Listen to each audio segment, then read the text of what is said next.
En el anterior vídeo nos quedamos en el momento en que la policía sospechaba que existía un asesino en serie en el oeste y norte del país. En este vídeo veremos la detención que hizo la policía.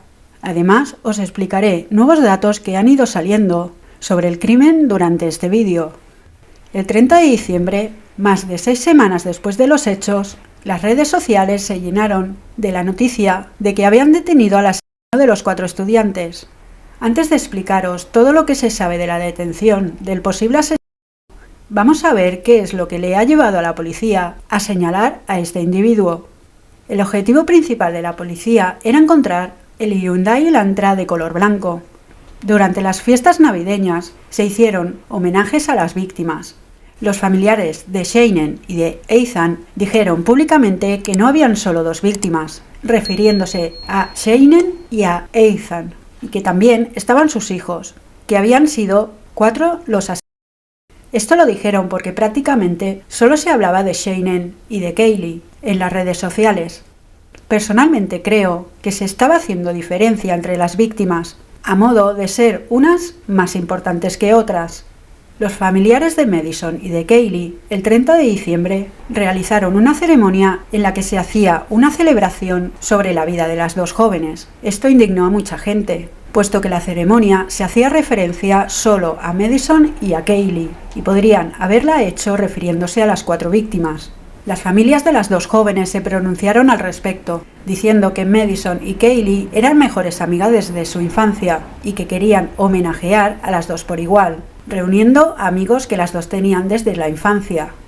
El juzgado de Idaho, el 29 de diciembre, hizo público que habían consentido la limpieza total de la casa en que habían ocurrido los hechos y que se la devolverían a su dueño. Recordemos que la casa era alquilada.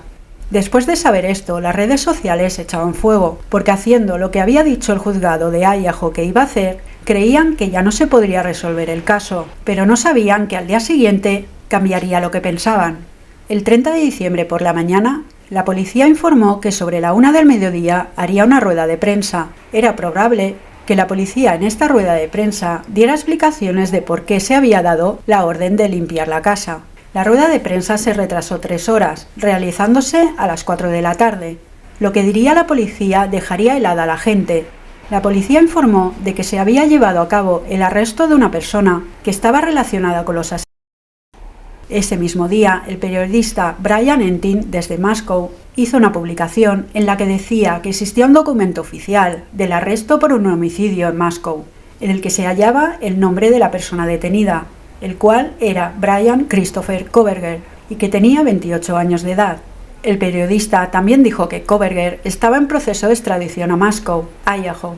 Brian no dijo que el arresto era por los homicidios de los 4 estudiantes, pero recordemos que Moscow hasta ese momento era considerada como la más segura de todo el país, y solo había una investigación por asesinato en curso, la de los 4 estudiantes. Empezó a salir públicamente la fotografía de Kohberger por televisión y por redes sociales, pero tanto la publicación del periodista como la difusión de la fotografía de Kohberger tuvieron lugar antes de la rueda de prensa por parte de la policía y que confirmase o desmintiera esa información. Lo que diría la policía en la rueda de prensa y de Kohberger lo revelaré después de explicaros qué es lo que pasó justo antes de la rueda de prensa. Antes he explicado que el 30 de diciembre los padres de Madison y de Kaylee realizaron una ceremonia, pues mientras estaban con los últimos preparativos de la misma, hablaron con periodistas, llegando a decir, y leo textualmente: "Estamos muy aliviados porque al fin hay un detenido, por lo de nuestras hijas y de sus amigos". Un día antes de que el juzgado de Idaho autorizara la limpieza de la casa en donde habían ocurrido los hechos, la limpieza se detuvo. Volviendo a la rueda de prensa, como he dicho antes, esta empezó a las 4 de la tarde y la dirigió James Fry, el jefe de policía de Moscow. Fry empezó a hablar. Anoche, conjuntamente con la Policía Estatal de Pensilvania y el FBI, los detectives llevaron a cabo la detención de una persona de 28 años, Brian Christopher Kohberger, en Old Brycefield, Pensilvania, en relación con los asesinatos de Ethan, Shainen, Madison y Kaylee. Fry explicó quién era el detenido. Kohberger vivía en Pullman, Washington. Estaba graduado en la Universidad de Washington en criminología. Fry también informó que debido a que la detención había tenido lugar en otro estado, no podían dar más detalles de los motivos de la detención, ya que hasta que no lo extraditaran de Monroe a Moscow y por las leyes que hay en Idaho, hasta que oficialmente no estuviera en el estado de Idaho, no podían hacer público de que se le acusaba. Fry también dijo que cuando Kohberger estuviera ya en el estado de Idaho se daría más información sobre el detenido. Y Fry terminó la rueda de prensa dando las gracias a la comunidad de Moscow, de Idaho e incluso a la de todo el país, ya que habían podido obtener mucha información de diferentes partes de Estados Unidos. Después, Fry dio algunos datos de forma oficial, que hasta ese momento se trataban de especulaciones. Leo textualmente: el 17 de noviembre fueron realizadas las autopsias.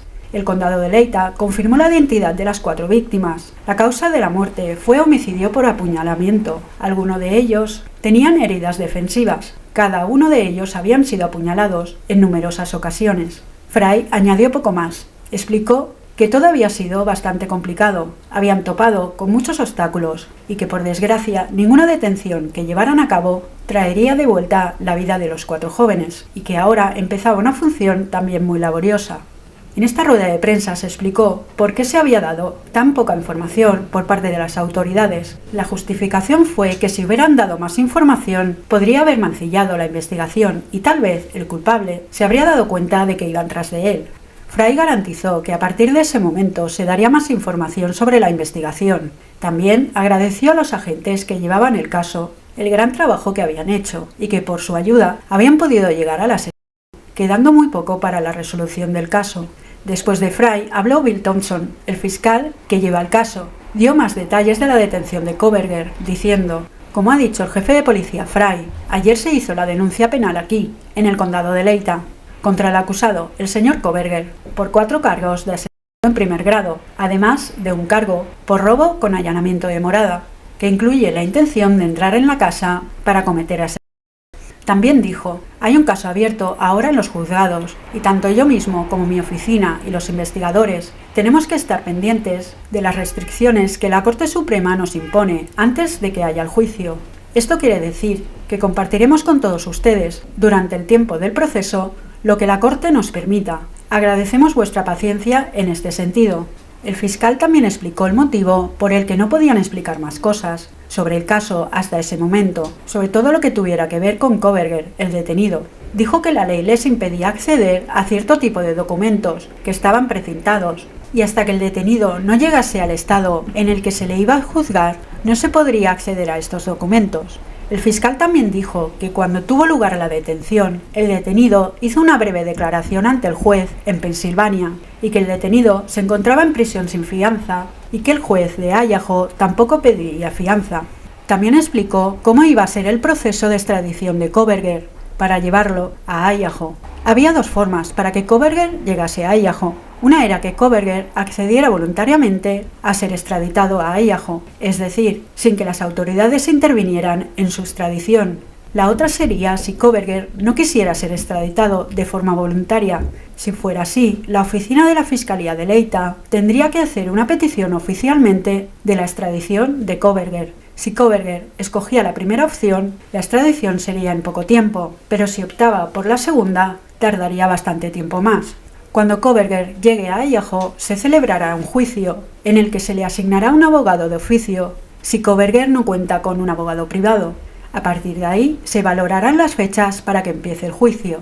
En primer lugar, se llevará a cabo un juicio inicial, en el que será confirmado si todo se ha hecho de forma correcta y constituida completamente de modo legal, además de verificar si Kohberger estaría representado por un abogado de manera correcta. La Corte será quien, mediante documentos autorizados y seleccionados, conceda la única información sobre el caso cuando inicie el juicio.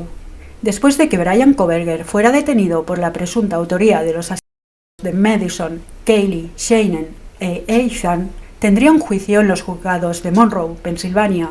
En el juicio se decretaría cómo se iba a llevar a cabo la extradición. Inicialmente, el abogado de Kohberger comunicó que su cliente iba a aceptar la orden de extradición voluntariamente. El 2 de enero comunicó que iba a negarse a tener el juicio para su extradición, por lo que, siendo así, Kohberger no estaba negándose a que lo extraditasen. Más bien, lo estaba haciendo de forma voluntaria, tal y como había comunicado días antes su abogado. De esta manera se aceleraría el periodo de extradición. Pocas horas antes de este juicio, los padres y familia de Kohberger realizaron un comunicado que decía: en primer lugar, y lo más importante, nos preocupamos muchísimo por las 4 familias que han perdido a sus preciosos hijos. No hay palabras que puedan expresar adecuadamente la tristeza que sentimos y oramos por ellos todos los días. Continuaremos dejando que el proceso legal se desarrolle y como familia amamos y apoyamos a nuestro hijo y a nuestro hermano. Hemos colaborado completamente con las agencias de la aplicación de la ley en un intento de encontrar la verdad y promover su presunción de inocencia, en lugar de juzgarle en base a hechos desconocidos y hacer suposiciones erróneas. Respetamos la privacidad en este asunto, ya que nuestra familia y las familias que sufren pérdidas puedan seguir adelante con el proceso legal. El juicio se celebró a las 3:30 de la tarde. Se pudo saber que Steve, el padre de Kaylee, estuvo fuera de los juzgados, ya que no se permitía la entrada ni a periodistas con cámaras ni a familiares. Pero sí que pudieron entrar algunos periodistas, aunque tampoco podían informar por redes sociales de lo que estaba sucediendo dentro. Steve quería mirar a los ojos de Kohberger y decirle que el caso no iba a desaparecer tan fácilmente. Bryan Kohberger había llegado al juzgado unas 4 horas antes de celebrarse la vista. Mientras estaba entrando Kohberger, esposado y custodiado por policías, se podía escuchar gente preguntando a gritos y varias veces cómo se sentía y por qué lo había hecho.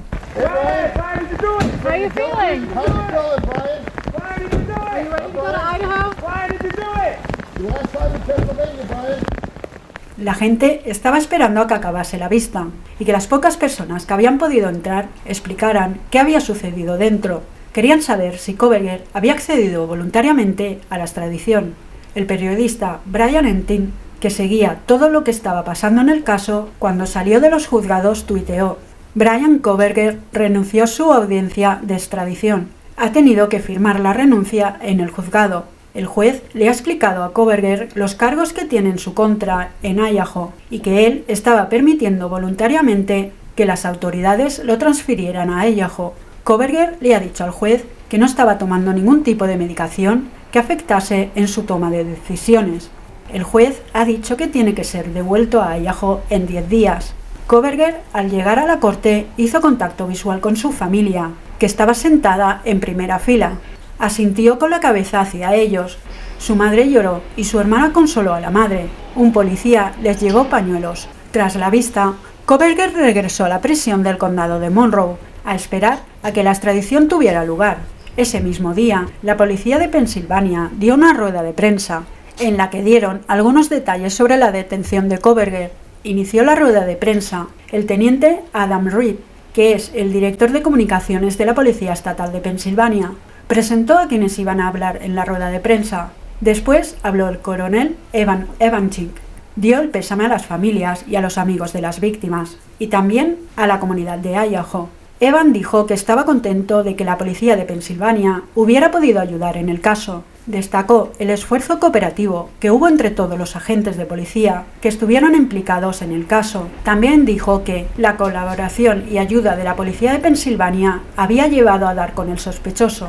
Seguidamente, Evan explicó cómo había sido la detención de Bryan Kohberger. La detención fue en la madrugada del 30 de diciembre y, como ya había dicho Jens Frey, no podía dar más datos sobre la investigación porque aún se encontraba en curso y que hasta que Kohberger no llegase a Idaho no podría saberse más. Es decir, hasta que la corte de Idaho hiciera pública la declaración jurada de causa probable, siendo esta los motivos o pruebas que les había llevado a la policía a llegar a Kohberger y arrestarlo. Después habló Christopher Paris, comandante de la policía de Pensilvania. Dio detalles de la detención de Kohberger. El comandante dijo que todo empezó cuando el FBI contactó con los investigadores de la Oficina Criminal de Pensilvania, pidiéndoles que realizaran una vigilancia exhaustiva a Bryan Kohberger. Agentes de policía de Pensilvania empezaron a trabajar junto a algunos agentes del FBI y también con policías de Idaho. Paris manifestó que gracias a la investigación que habían hecho los policías de Idaho, ellos pudieron obtener órdenes de allanamiento en Pensilvania y que así, la tarde antes del arresto, se pudo crear un grupo táctico compuesto por agentes especiales de la Policía Estatal de Pensilvania que planearon cómo iba a ser la detención de Bryan Kohberger. Paris informó de que la detención se había llevado a cabo sin ningún percance y que después se trasladó a Kohberger a la prisión del condado de Monroe, donde permanecería bajo custodia.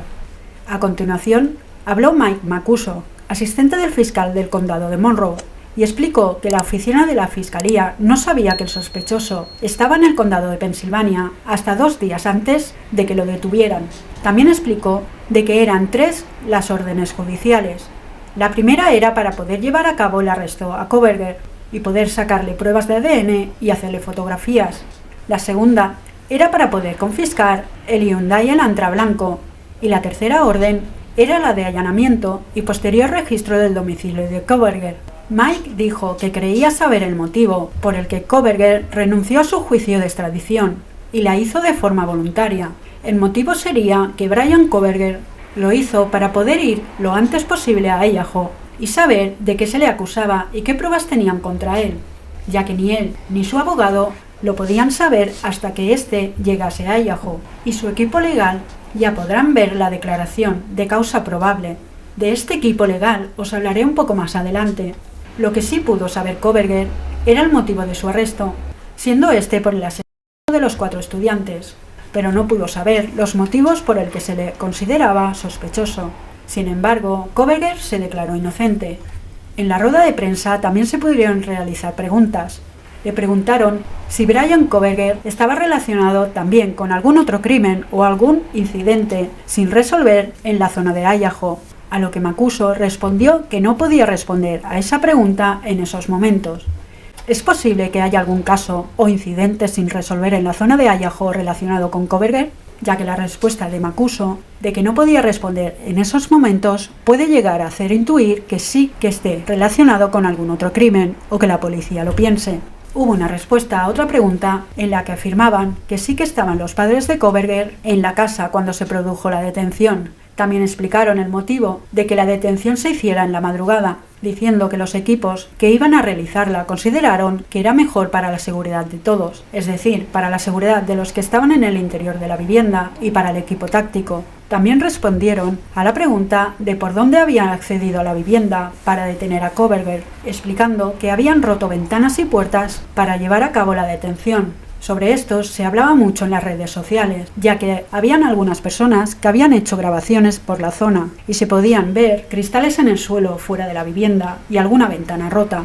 Inicialmente se rumoreaba que posiblemente hubo algún acto vandálico hacia la vivienda, después de que se supiera la detención de Kohberger, pero en la rueda de prensa se confirmó de que no había sido así, que las ventanas las habían roto el equipo táctico para acceder a la vivienda y detener a Kohberger. Bryan Kohberger es el hijo menor del matrimonio compuesto por Michael y Marianne Kohberger. Tiene 2 hermanas mayores, Amanda y Melissa. Los 3 hermanos se criaron en una familia corriente, con una madre cariñosa. La infancia la pasó en la zona de Air Force, en Pensilvania. Después, la familia se trasladó a Albertville, también en Pensilvania.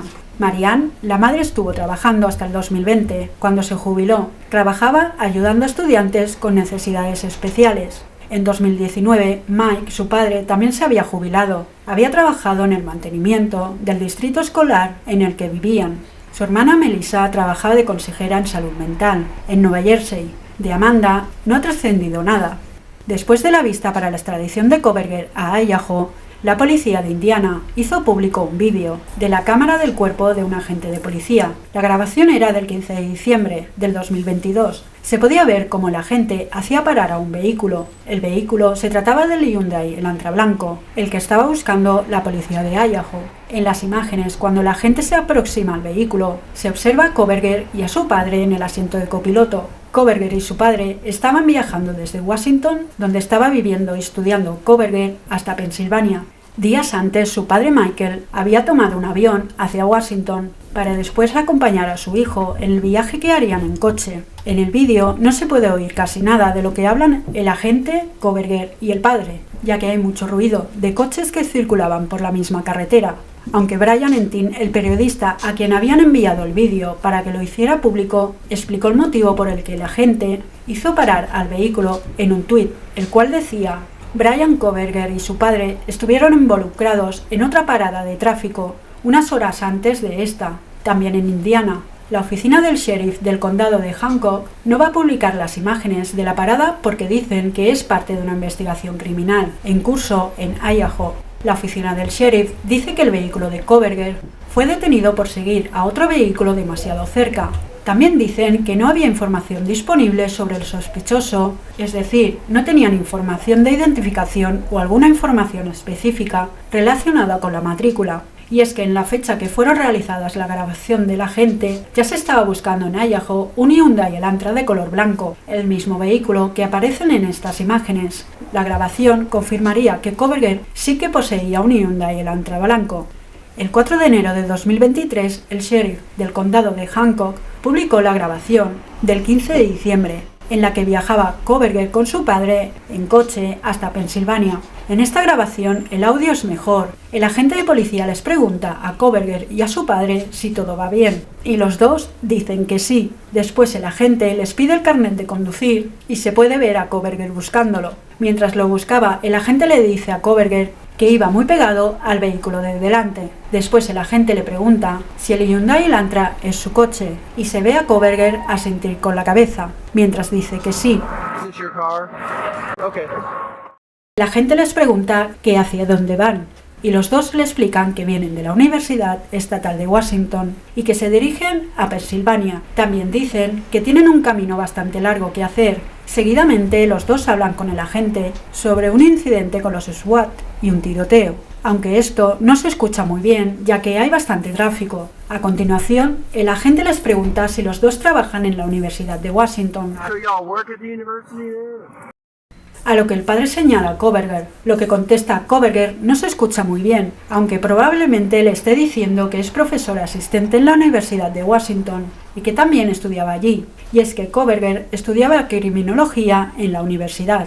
Los dos vuelven a sacar el tema del incidente que hubo con los SWAT y que habían visto esa misma mañana, a lo que la gente les pide perdón porque hayan tenido que pasar por eso. Después ya les deja irse.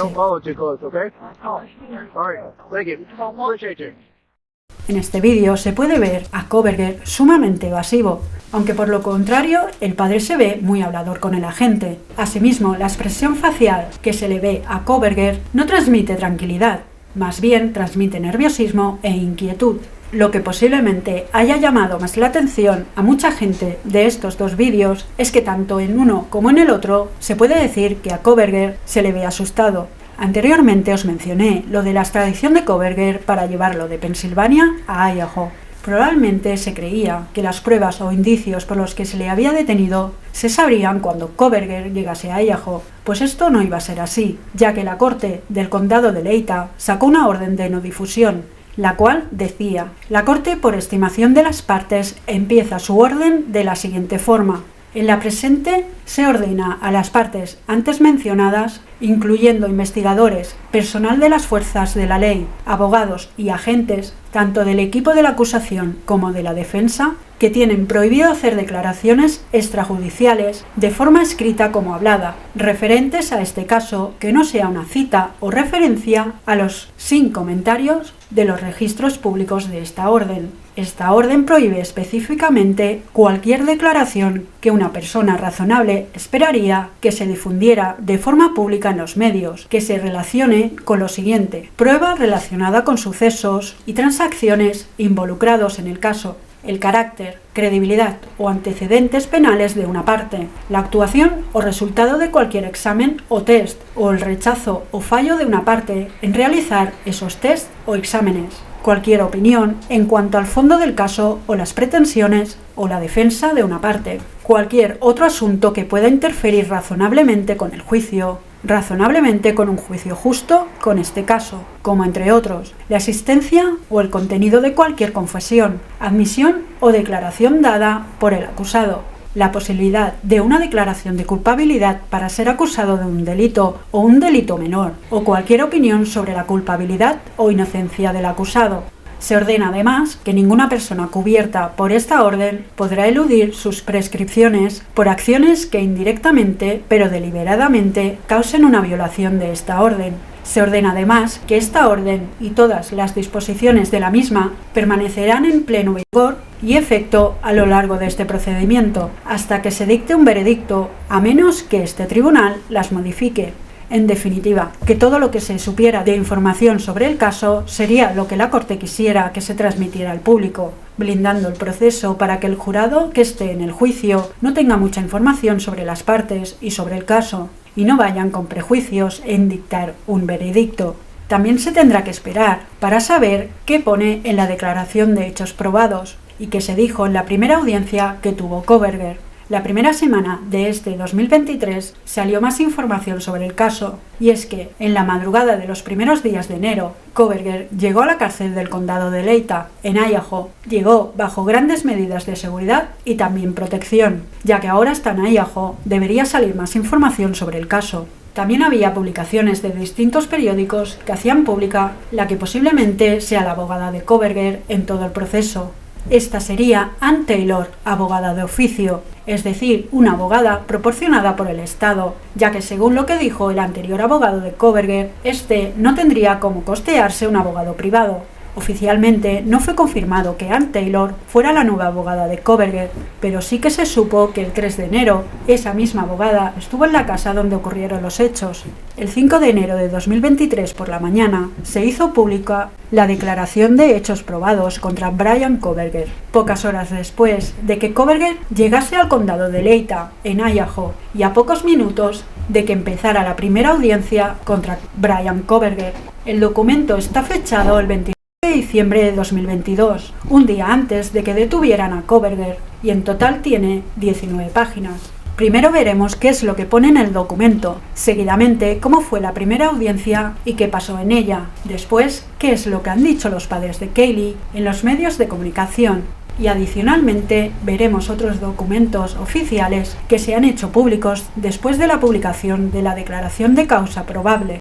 Bien, lo que estaba esperando todo el mundo era que la declaración jurada probable se hiciera pública, hallándose en ella documentos de todas las pruebas y cómo se había llegado hasta Kohberger, y lo que pasó la noche de los hechos según las compañeras de la vivienda que sobrevivieron al ataque. Alguna de las cosas que detalla el documento va a sorprender mucho. En el documento consta que el 13 de noviembre de 2022, siendo este el día siguiente al que se perpetraron los hechos, a las 4 de la tarde se desplazó el equipo de Brett Payne, el cual escribe este documento y el que procesó la escena del crimen, hasta la vivienda, en la que ya había llegado el equipo forense de la Policía Estatal de Idaho, que habían estado tomando testimonio de varias personas que se encontraban allí, así como el de las dos compañeras de vivienda que sobrevivieron al ataque. En el anterior vídeo os describí cómo era la casa donde tuvieron lugar los hechos. Esta tenía 3 plantas y las dos jóvenes que sobrevivieron en el momento del ataque, una se encontraba en la primera planta y la otra en la planta baja, estando esta aislada del resto de la casa. Las dos jóvenes estaban durmiendo. La casa contaba con 2 puertas de acceso a la misma, una puerta principal que accedía a la planta baja y la segunda estaba en la parte de detrás de la vivienda, que accedía directamente a la primera planta. Los policías habían entrado por la puerta principal. Desde ahí subieron a la segunda planta, se dirigieron a la habitación situada al oeste de la segunda planta y encontraron a Shannon sin vida, y vieron que tenía heridas aparentemente realizadas con un arma cortopunzante. Aunque Shannon no estaba sola en la habitación, también estaba Ethan sin vida, y al igual que Shannon, también contaba con heridas producidas con un arma cortopunzante. Posteriormente, los agentes subieron a la tercera planta, que contaba con 2 habitaciones y un baño. La habitación que estaba en la parte oeste de la vivienda correspondía a Kaylee. Cuando los agentes abrieron la puerta de esta habitación, se encontraron con un perro. Como os había explicado en el anterior vídeo, este perro era Murphy, el perro de Kaylee. Más tarde los agentes preguntarían a Jack, el exnovio de Kaylee, sobre el perro, y Jack les corroboraría que en efecto Kaylee y él compartían al perro. Los agentes posteriormente, a haber examinado la que era la habitación de Kaylee, se dirigieron a la habitación de Madison en la tercera planta, y ahí hallaron los cuerpos sin vida de Kaylee y Madison encima de la cama. Las dos jóvenes tenían heridas de arma cortopunzante. En el lado derecho de la cama de Madison, los agentes hallaron una funda de cuero marrón de un cuchillo aparentemente de caza. Esta funda fue procesada como prueba y tenía una inscripción grabada que decía: cavar USMC. También tenía grabado un globo terráqueo y la insignia del Cuerpo de Marines de Estados Unidos. Los marines utilizan estos cuchillos como cuchillo de lucha. En la villa de la funda pudieron extraer una pequeña muestra de ADN. Finalmente se realizó la reconstrucción de los hechos, apoyada por los testimonios que la policía pudo ir tomando paulatinamente. Según la reconstrucción de los hechos, la noche en cuestión pasó lo siguiente. Bethany, una de las dos compañeras de vivienda que sobrevivió al ataque, la noche del 12 de noviembre, es decir, la noche de los hechos, entre las 9 de la noche y la 1:45 de la madrugada, vio a Shannon y a Ethan en la fiesta que tuvo lugar en la fraternidad de Ethan. También dijo que Ethan no vivía en la casa con ellas, sino que Shannon, su novia, lo había invitado aquella noche a que la pasara con ella. Madison y Kaylee aquella noche estuvieron en un bar, el Club Corner. Las cámaras del bar confirmaron que entre las 10 de la noche y la 1:30 de la madrugada estuvieron allí y que sobre esa hora se las vio en el food truck Food Tracker. Este mismo estaba retransmitiendo en directo en Twitch. Después, poco antes de las 2 de la madrugada, un conductor llevó a las dos jóvenes hasta la casa de estas. Bethany y Daniel, las dos supervivientes, verificaron que entre las 2 y las 4 de la madrugada todos estaban en la casa. En la reconstrucción también se dice que todos estaban en sus habitaciones y todos estaban durmiendo, a excepción de Shannon. Shannon realizó un pedido a DoorDash de entrega de comida a domicilio. El pedido llegó a la casa sobre las 4 de la madrugada. El repartidor dijo que el pedido lo entregó a la misma Shannon. Esto confirmaría que para esa hora Shannon seguía con vida. Posiblemente lo que llame más la atención es lo que dijo Daniel en su declaración.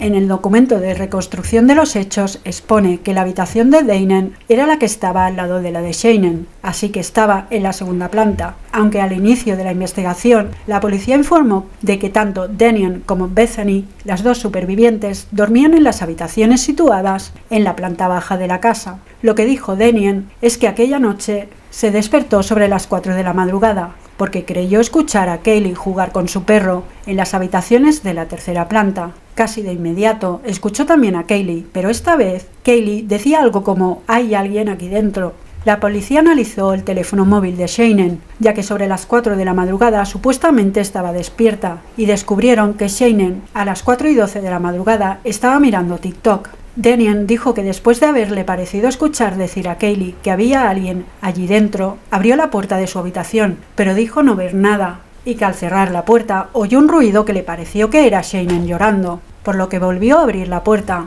y Daniel afirma que en ese momento escuchó la voz de un hombre que dijo algo que parecía decir «está bien, voy a ayudarte».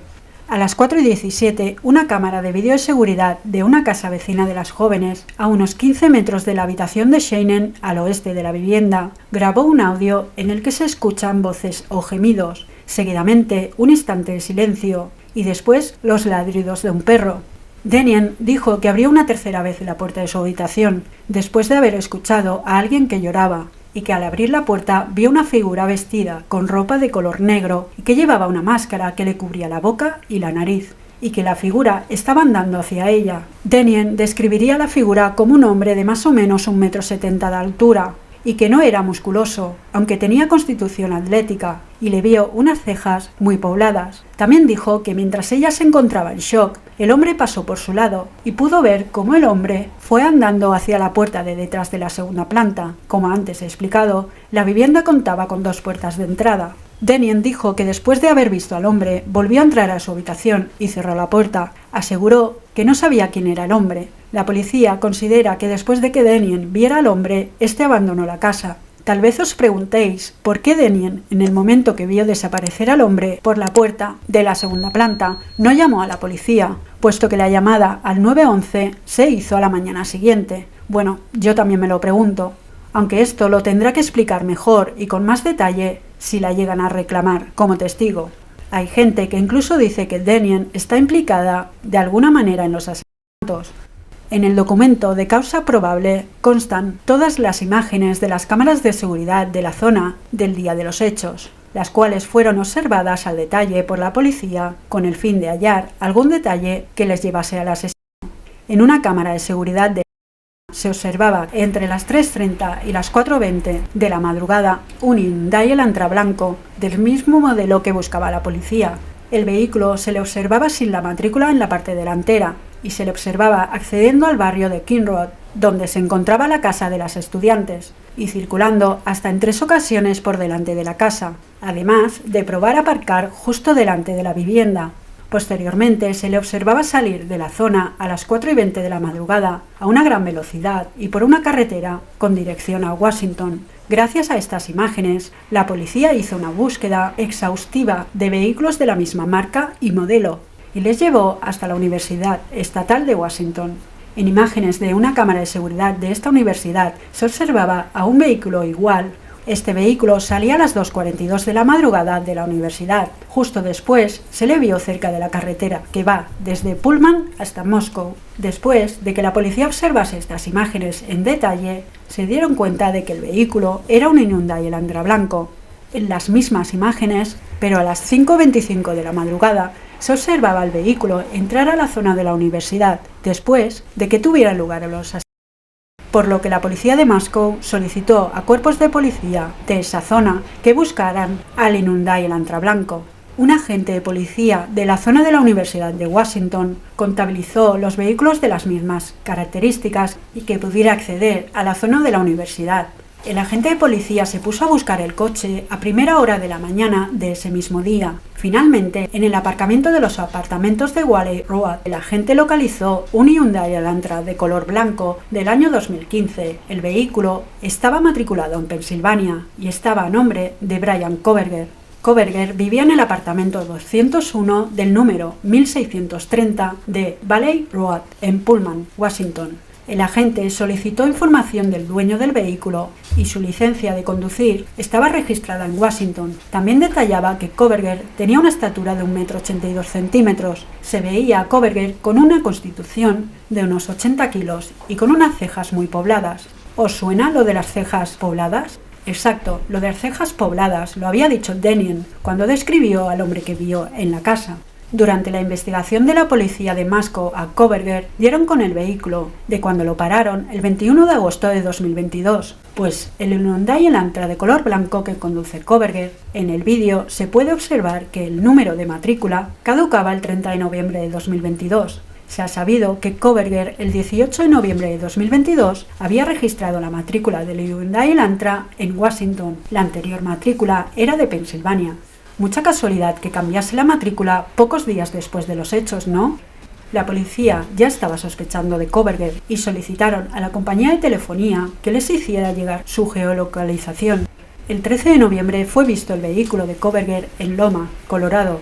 Y antes os he comentado que a Kohberger lo habían parado en 2 ocasiones. Una fue el 15 de diciembre por la policía en el condado de Hancock, en Indiana. En la declaración de causa probable dan más datos acerca de Brian Kohberger, mostrando que es un estudiante de criminología en la Universidad Estatal de Washington y que había solicitado trabajo en el departamento de policía de Pullman, en el cual se ayudaba a analizar datos en diversos casos. Además también sale la publicación en Reddit, que os comenté en el anterior vídeo. El 23 de diciembre se llevó a cabo lo escrito en una orden judicial en la que solicitaba información sobre la geolocalización del móvil de Kohberger y así la policía hiciera una búsqueda en el teléfono móvil para saber si en algún momento Kohberger había estado en la zona de los hechos entre los días 12 y 14 de noviembre y junto al FBI analizaron cuál fue el recorrido que hizo el móvil. También compararon este recorrido con las imágenes que tenían de las cámaras de seguridad, en las que se veía un Hyundai Elantra blanco, teniendo como resultado una coincidencia exacta. Pero el motivo por el que no salía en el móvil de Kohberger, que estuvo en la zona la noche de los hechos, posiblemente fuese que Kohberger hubiera dejado el móvil en otro lugar, o incluso lo hubiera apagado antes de llegar a la zona de la vivienda. Pero los agentes que redactaron las pruebas emitidas en la declaración de hechos probados no se quedaron conformes con el resultado del móvil de Kohberger y consideraron la posibilidad de que Kohberger conociera la zona prácticamente a la perfección, sopesando la posibilidad de que hubiera ido al lugar en anteriores ocasiones, para así memorizar el acceso a la vivienda. Veremos más tarde cómo la policía pudo saber esto. Finalmente la policía y el FBI hicieron la comparación del recorrido que hizo el móvil con las imágenes que captaron al Hyundai Elantra, y los dos coincidían en su totalidad. Según los registros, el móvil fue apagado a las 2:47 y vuelto a encender a las 4:48 de la madrugada del día de los asesinatos, volviendo a aparecer en la carretera que va de Moscow hasta Washington. Con este itinerario tardó más en llegar a su apartamento que en el recorrido que hizo hasta la vivienda, y lo que impactó más a los investigadores fue que el móvil de Kohberger estuvo situado en la zona de la vivienda entre las 9:12 y las 9:21 de la mañana siguiente de los asesinatos. Después, Kohberger se dirigió hasta su apartamento. Detengámonos aquí un momento. Con los datos que tenían la policía de Moscow y el FBI, Kohberger volvió al lugar de los hechos a la mañana siguiente. Lo hizo para contemplar el momento en que se descubrirían los 4 estudiantes asesinados de una forma brutal. Kohberger, a modo de intentar ocultar que estuvo en el lugar en el momento en que la policía creía que se habían cometido los crímenes, apagó su teléfono móvil de las 2:47 a las 4:48 de la madrugada. Como os había dicho antes, la policía supo que Kohberger había estado en la zona de la casa varias veces. Bien, la policía tuvo esta información por la orden que fue otorgada el 23 de diciembre. Esta orden tenía la finalidad de comprobar la geolocalización del teléfono móvil de Kohberger desde el 23 de junio en adelante, y con el fin de averiguar si Kohberger había estado acosando a alguna de las víctimas anteriormente a los asesinatos. Con la información que pudo obtener la policía del móvil, pudieron corroborar lo que ya habían intuido cuando no se supo situar al teléfono móvil las horas en que creían que se había cometido los asesinatos. Y con la localización que solicitó la policía del Hyundai Elantra a nombre de Bryan Kohberger, hallaron hasta 12 coincidencias desde junio de 2022 hasta el día siguiente de los hechos, teniendo lugar todas de madrugada o a primeras horas de la mañana. Con toda la información obtenida por la policía de Moscow y el FBI, conjuntamente con la policía de Pensilvania, esta última recolectó la basura de la vivienda familiar, donde en esos momentos se encontraba Kohberger. Dicha basura se llevó a analizar. Los resultados estuvieron listos al día siguiente y con un resultado de coincidencia de ADN con el ADN que obtuvieron cuando analizaron la funda del cuchillo de caza hallado en la escena del crimen, y en consecuencia se solicitó la orden de arresto de Bryan Kohberger por el asesinato de los 4 estudiantes y por el allanamiento de morada con intención de asesinato. Y gracias a lo que describía la declaración de causa probable, pudo solicitarse las órdenes de registro de la casa de la familia de Kohberger en Pensilvania y de registro del Hyundai Elantra a nombre de Kohberger y de la detención de Bryan Kohberger. La jueza que llevará el caso por el momento es Megan Marshall. Después de que llegase Kohberger al estado de Idaho, se hizo pública la declaración de hechos probados y se realizó la primera audiencia a Kohberger, en donde estaban autorizados a estar los periodistas. Sin embargo, los periodistas no tenían permitido informar o tuitear estando en la sala de lo que ocurría. Tampoco se retransmitiría en directo, es decir, los periodistas y cámaras de canales de televisión no lo podían emitir en directo hasta que la audiencia terminase. Cuando acabó, aproximadamente una hora después de haber empezado, se pudo saber qué había ocurrido, confirmándose que la abogada defensora de Kohberger es la que os comenté anteriormente, Ann Taylor, y representando a la fiscalía, siendo esta parte de la acusación, es el que ya habíamos visto, Bill Thompson, con su adjunta Ashley Huggins. La jueza inicia esta audiencia dando los datos jurídicos del caso. This is the Magistrates Division of District Court. This is State of Idaho versus Bryan C. Kohberger, cause number CR 29222805. Mr. Kohberger is present in court. He is in custody. He is appearing with his attorney, Ms. Taylor, Mr. Thompson, Ms. Jennings, on behalf of the state. This is the time set in the matter for initial appearance. Mr. Kohberger, I am going to advise you of the rights that you have in this case. I am going to go over the criminal complaint with you, and then we're going to discuss setting the matter for further hearing. Seguidamente, la jueza le lee sus derechos a Kohberger. You have the following rights. You have the right to remain silent. Anything you say can and will be used against you. You have the right to the presumption of innocence. That means the state bears the burden to prove that you are guilty of this offense beyond a reasonable doubt. También le dice que tiene derecho a una audiencia preliminar. Seguidamente, la jueza explica que esta clase de audiencia es una audiencia de causa probable, en la que la acusación tendrá que demostrar que Kohberger ha hecho lo que ellos dicen que ha hecho. You have the right to a preliminary hearing. A preliminary hearing is a probable cause hearing. At that hearing, the state must establish that more likely than not, these felony offenses were committed and you were the one that committed the felony offenses. You have a right to have that hearing within 14 days if you remain in custody. If you are bound over at that preliminary hearing to district court, if the court finds probable cause, you would be bound over to district court. And at that time, you can enter a plea of not guilty, and you can have a jury trial set within 6 months of your appearance in district court. Y que probablemente en ese juicio no esté esta jueza, siendo otro juez quien lo presida.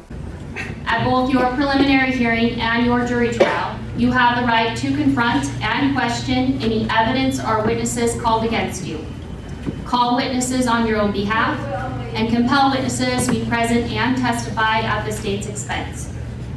You have the right to be represented by a lawyer. If you cannot afford one, one could be appointed to represent you based upon your financial need. You also have the right to appeal any conviction in your case. Do you understand these rights? Yes. Cuando la jueza le explica esto a Kohberger, le expone de qué se le está acusando. El primer cargo del que se le acusa es por robo, por haber entrado a la vivienda de los estudiantes la madrugada del 13 de noviembre de 2022, con la intención de cometer los asesinatos. Por este delito tendría una condena de entre 1 y 10 años de prisión y una multa de $50.000. Después se le acusa de 4 cargos de asesinato en primer grado. Se trata de asesinato en primer grado porque fueron cometidos de forma intencionada, con premeditación y alevosía. La condena por cada uno de estos cargos es de cadena perpetua, incluso la pena de muerte. Count 1 of the criminal complaint charges you with the felony offense of burglary. It alleges that the defendant, Brian C. Kohberger, on or about November 13th of 2022, in Latah County, state of Idaho, did unlawfully enter a residence located at 1122 King Road, Moscow, with the intent to commit the felony crime of murder, in violation of Idaho Code 18-1401 and 1403. The maximum penalty for that offense, if you plead guilty or are found guilty, is not less than 1 year in prison, no more than 10 years in prison, and or a $50,000 fine or both. Do you understand? Yes. Después de darle a conocer los cargos de los que se le acusa, la jueza le pregunta si quiere representarse a sí mismo o, por lo contrario, quiere contratar a un abogado, y si no puede costear los gastos de un abogado privado, quiere que le represente un abogado del Estado, a lo que Kohberger responde que tiene un abogado de oficio, es decir, puesta por el Estado, tratándose de Ann Taylor.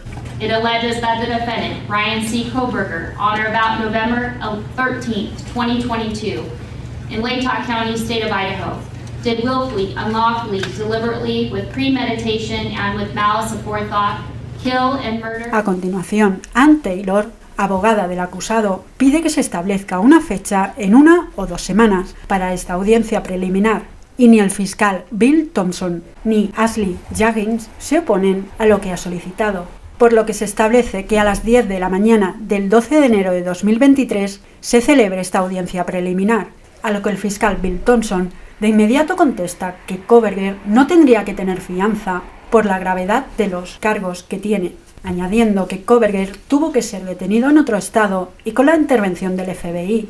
La jueza determina que Kohberger no puede tener la posibilidad de obtener ninguna clase de fianza, con lo que Kohberger permanecerá como mínimo en prisión hasta el 12 de enero, cuando tenga lugar la audiencia preliminar, y sin posibilidad de fianza. A continuación, la jueza le pregunta a Fiscalía si quieren solicitar algo más. Bill Thompson le dice que quieren solicitar órdenes de no contacto para varias personas, aclarando que no querían que Kohberger contactara de ninguna forma y en ningún momento con algunas personas implicadas en el caso, como los padres de las 4 víctimas o las 2 estudiantes que sobrevivieron al ataque. La defensa aceptó la petición. Seguidamente, la jueza nombra a las personas que Kohberger no puede contactar, incluyendo al novio de Madison y a otras personas que no se sabe muy bien quién son, por lo que posiblemente no hayan sido expuestas por parte de los medios de comunicación. La jueza aclara que si Kohberger en algún momento incumple esto, poniéndose en contacto con alguna de las personas que ha nombrado, se le impondrá una pena de 1 año de cárcel o una multa de $1.000. En ese momento se pone fin a la audiencia. Los medios de comunicación que estaban fuera del juzgado estaban esperando a que salieran los familiares de las víctimas que habían asistido a la audiencia para hacerles algunas preguntas, y el único que atiende a dichas preguntas es el abogado de los padres de Kaylee, y da las gracias a la prensa por haber estado asistiendo y ayudando a la familia de Kaylee desde el principio, y aclara de que no va a dar más declaraciones. Es posible que la orden de no difusión que se dio antes de esta audiencia también fuera dirigida a los padres de las 4 víctimas. Recordemos que los padres de Kaylee habían salido públicamente a hablar sobre los hechos, y que en ese momento no fueran ellos, sino su abogado, quien se paró a hablar con los medios, confirmaría esto. Aunque los padres de Kaylee sí que concedieron una entrevista en exclusiva con Fox News Channel, en el programa News Nation, donde trabaja el periodista Brian Entin. En esta entrevista, los padres de Kaylee dicen que ellos están a favor de que se condene a Kohberger a la pena de muerte, diciendo: si quieres jugar a ser Dios, entonces tienes que ir a rendirle cuentas a él. En la entrevista, el padre de Kaylee también pidió perdón a los policías por lo que había dicho de ellos durante la investigación, que no habían hecho lo suficiente, reconociendo que habían hecho un gran trabajo. El 6 de enero se hizo público que el 30 de diciembre los abogados de Kohberger habían solicitado a la jueza una orden de preservación de la escena del crimen y de las pruebas. Recordemos que el juzgado de Idaho, antes de que tuviera lugar la detención de Kohberger, había autorizado la limpieza de la vivienda, es decir, que se limpiara la escena del crimen, y después de la detención de Kohberger, la limpieza se paralizó. Bien, posiblemente fuera esta orden la que hizo que detuvieran la limpieza de la casa, ya que en la orden comunicaba lo siguiente: el tribunal, teniendo antes la petición del acusado para preservar la escena del crimen y las pruebas, no habiendo objeción por parte del Estado y apareciendo ahora en buena causa. Por lo tanto, se ordena que la escena del crimen, localizada en el número 1122 de King Road en Moscow, Idaho, incluyendo la casa y las dependencias, vehículos y el terreno que la rodea, deben ser conservados, lo que significa que la casa permanecerá cerrada, la cinta policial permanecerá y la presencia policial en el lugar no es requerida. La escena permanecerá preservada hasta el 1 de febrero de 2023 o hasta nueva orden del tribunal. Se ordena que todas las partes y evidencias recogidas o generadas por el Estado en esta cuestión, incluyendo fluidos corporales, sangre, tejidos, notas, diapositivas, fotografías u otra información relevante, sean custodiados y preservados por el Estado para la defensa. Se ordena que esta orden tenga efecto hasta nueva orden del tribunal, ordenado el 30 de diciembre de 2022 a las 3:59 de la tarde, y algunos investigadores volvieron a la vivienda el viernes 6 de enero por la tarde y se llevaron algunos objetos, como por ejemplo los colchones de la casa, puesto que por lo que se recoge en la causa probable, al menos 2 de las víctimas, Madison y Kaylee, fueron halladas encima de la cama de Madison. El otro colchón que sacaron de la vivienda sería el de Shayna. Esto lo realizaron por lo que decía en la anterior orden.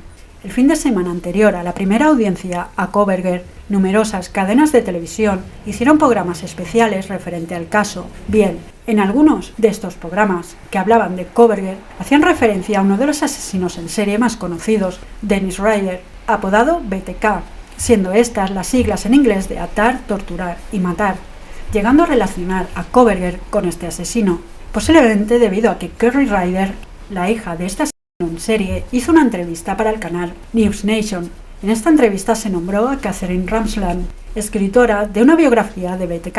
Hacía unos años, Katherine Ramsland había sido profesora en la universidad que estaba estudiando Kohberger. En uno de esos programas especiales, presentado por el periodista Brian Entin, salieron 3 personas que desde el arresto de Kohberger no habían salido públicamente, siendo estas Olivia, la hermana de Kaylee, una de las mejores amigas de Shayna y el profesor de gimnasia rítmica de esta última. La hermana de Kaylee dijo que ella siempre había creído en la inocencia de las personas, también en la inocencia de Kohberger, hasta que vio la declaración de hechos probados.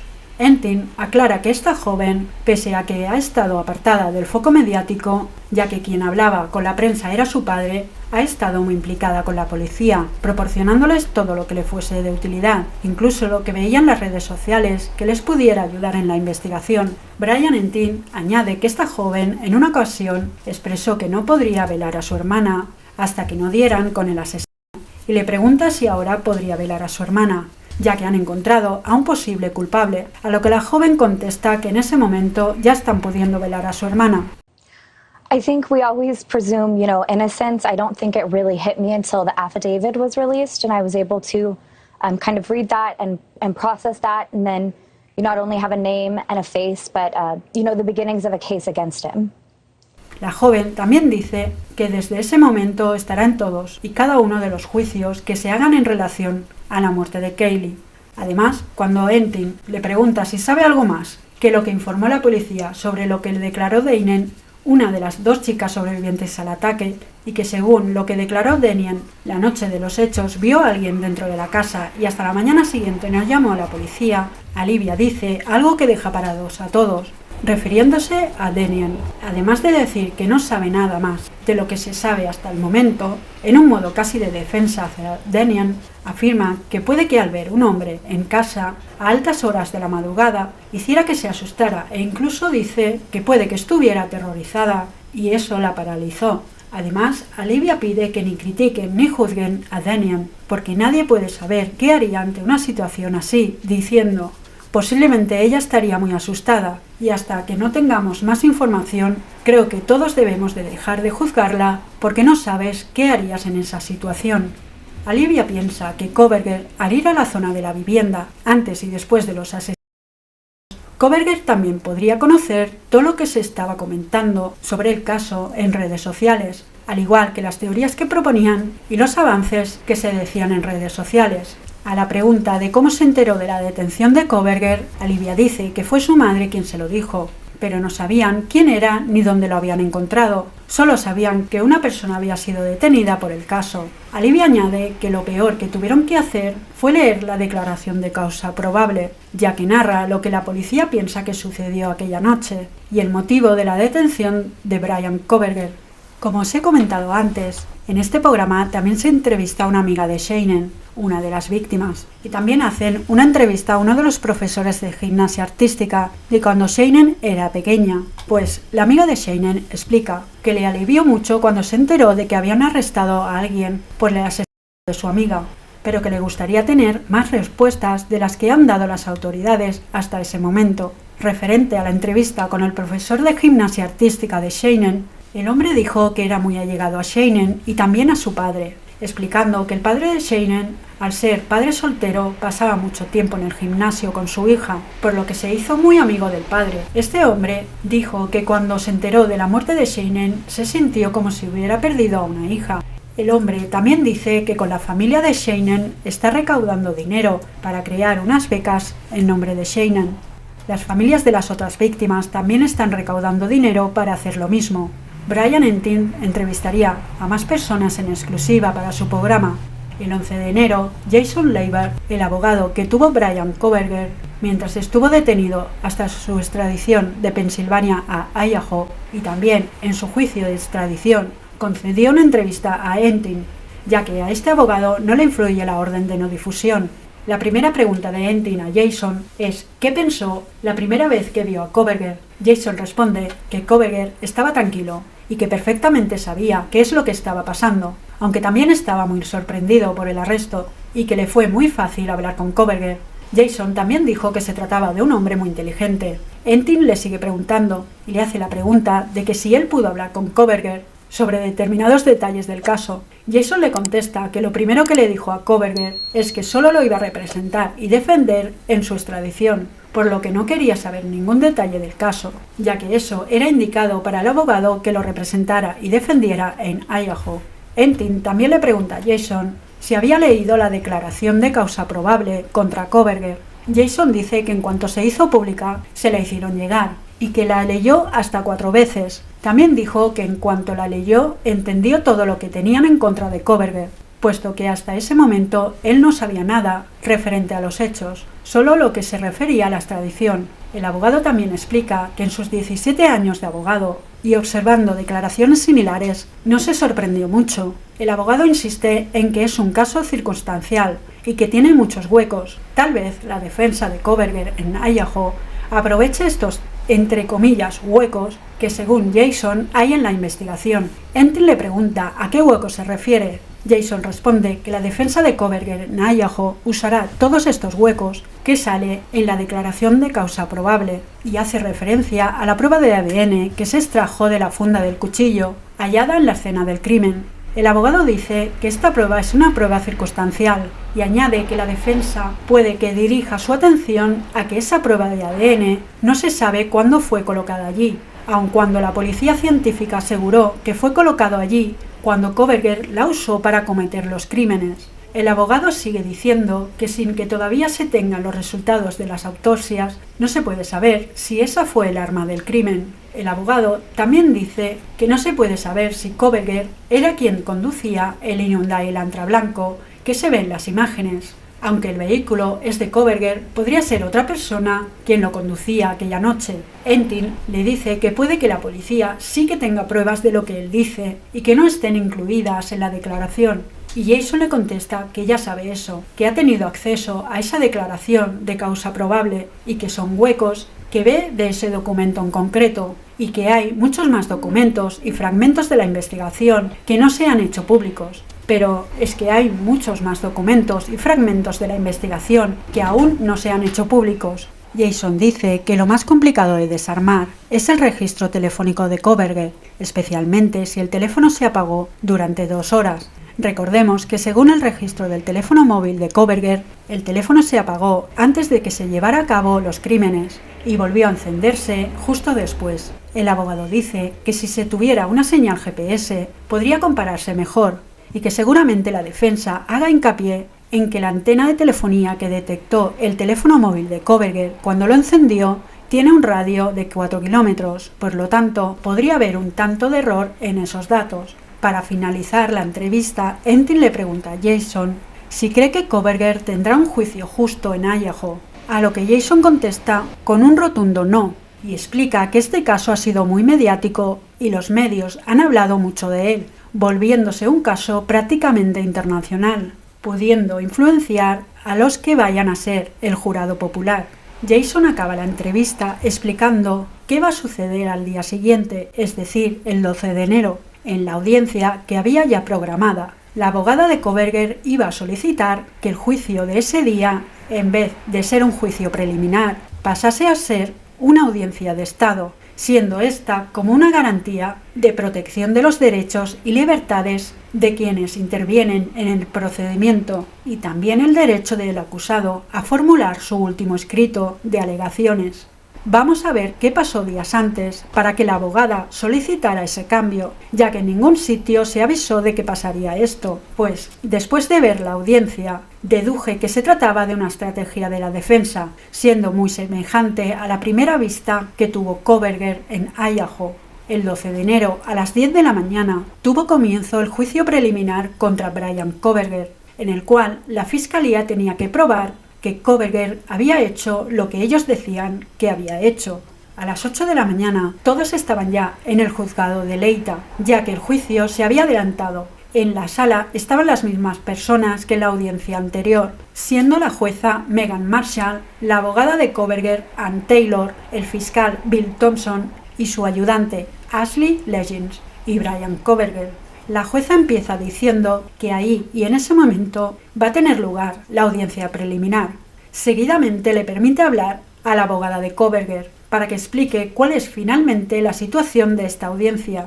Y Ann Taylor solicita que la audiencia se aplace hasta la 3ª o 4ª semana del mes de junio y que tenga una duración de 4 o 5 días. Y continúa diciendo que su cliente comprende que es tener una audiencia preliminar y que está dispuesto a renunciar a su derecho a esta, con tal de obtener nuevos hallazgos en el caso, a lo que la jueza les pregunta a la fiscalía si están de acuerdo con lo que ha pedido la abogada de Kohberger, y Bill Thompson responde que no tiene ninguna objeción al respecto. El día antes la defensa ya había avisado a la fiscalía que se solicitaría un aplazamiento, lo cual no es que no vaya a realizarse una audiencia preliminar, es que la audiencia preliminar que se realice no será de inmediato en los primeros 14 días, se llevará a cabo como su abogada ha pedido, a mediados o finales de junio. La jueza quería asegurarse de que Kohberger entendía lo que su abogada estaba diciendo y le pregunta si ha hablado con su abogada sobre la decisión de renuncia de tener una audiencia preliminar rápida, y Kohberger dice que sí.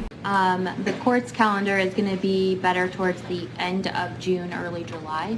So would that work, Ms. Taylor, for your scheduling on your other matters? Your Honor, yes. If we take that fourth week in June, that's actually best. Okay. So, Mr. Kohberger, I need to speak to you for a moment then. Sir, you do understand, and Ms. Taylor has represented here, that she's advised you of your right to have, or fully discussed with you the right that you have, which is to have your preliminary hearing within 14 days of the date that you initially appeared before this court. As you recall, when I advised you of your rights, that hearing is a probable cause hearing where the state has to establish that more likely than not, these felony offenses were committed and you were the one that committed the felony offenses. If you waive your right to a speedy preliminary hearing, it does not mean that you're giving up your right to have a preliminary hearing. It simply means that you would not be able to come back and challenge that the state did not present probable cause within 14 days. Do you understand? Yes. Have you had enough time to speak with Ms. Taylor about your decision to waive your right to a speedy preliminary hearing? Yes. Do you need any additional time to do so? No. Then I will ask at this time, as to the 5 counts, felony counts that were charged in the criminal complaint that was filed on December 29th of 2022, are you waiving your right to a speedy preliminary hearing and agreeing that that hearing can be held outside the 14-day period? Yes. And Ms. Taylor, do you concur with his waiver? I do, Your Honor. Thank you. I will find your waiver of speedy preliminary hearing is knowing, intelligently, voluntarily entered here in open court with the assistance of counsel. We will go ahead and set the matter for preliminary hearing. Por lo que la jueza aprueba la renuncia y fija el día para la nueva audiencia preliminar el 26 de junio de 2023. Asimismo, reserva esa semana para la audiencia preliminar, durando varios días. A lo que ha dicho la jueza, ninguna de las partes objeta y todos están de acuerdo. La jueza reitera que Kohberger permanecerá en prisión sin fianza hasta que tengan lugar los próximos procedimientos, poniendo término a la vista. Sorprende bastante que Kohberger y su abogada aceptaran tener esta audiencia preliminar el 12 de enero y después renunciaran a ella. Si no pensaban tenerla en los primeros 14 días desde que Kohberger había llegado a Idaho, ¿por qué aceptaron tenerla? Bien, seguramente ha sido una estrategia por parte de la defensa para ganar algo de tiempo, ya que aunque la jueza había pedido que preservara todas las pruebas para la defensa y tan solo habían pasado 10 días desde que la abogada hubiera tomado el caso, seguramente les había dado muy poco tiempo a revisarlo y estudiarlo todo. Y pienso que la Fiscalía ha aceptado que se atrase la audiencia porque así ellos también tendrán más tiempo para recoger más información de Kohberger y tal vez descubrir más pruebas en contra de él, incluso poder averiguar los motivos por los que había supuestamente cometido los asesinatos. Cuando se hizo pública esta audiencia, mucha gente se fijó en Bryan Kohberger y vieron unos cortes en la zona de la barbilla, de su parte derecha de la cara, a lo que mucha gente en redes sociales decían que estos cortes habían sido hechos cuando las víctimas intentaron defenderse. Esto tuvo tanta repercusión que un sheriff del condado de Leita, donde se encontraba preso Kohberger, dijo públicamente que lo que se estaba diciendo era mentira y afirmó que estos cortes Kohberger se los había hecho afeitándose en la prisión.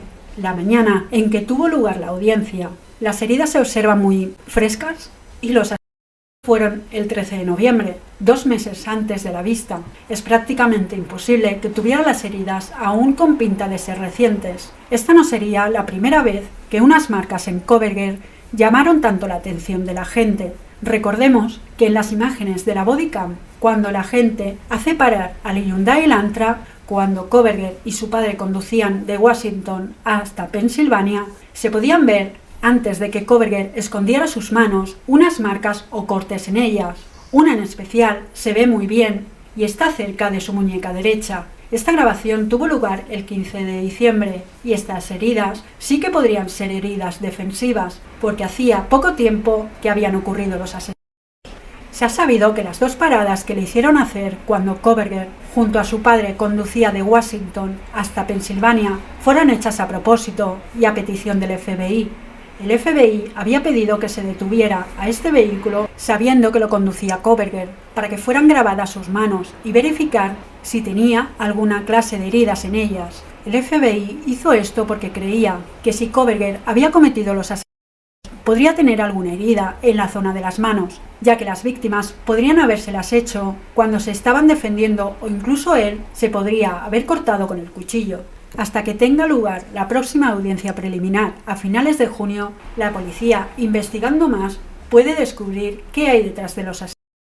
La defensa, para demostrar que su cliente no es culpable, puede intentar desmontar lo que narra la causa probable con esos supuestos huecos que tiene, como dijo el abogado que tuvo Kohberger en Pensilvania, en el juicio de extradición. Lo más probable es que la defensa de Kohberger intente desmentir que su cliente conducía el Hyundai Elantra la noche de los hechos. Esto lo podremos ver en unos meses, cuando tenga lugar la próxima audiencia preliminar, aunque seguramente vayan saliendo nuevos datos sobre el caso. Y hasta aquí el vídeo de hoy. Si tienes alguna sugerencia sobre un suceso o un crimen, dímelo en comentarios. Así haré un vídeo sobre ese caso.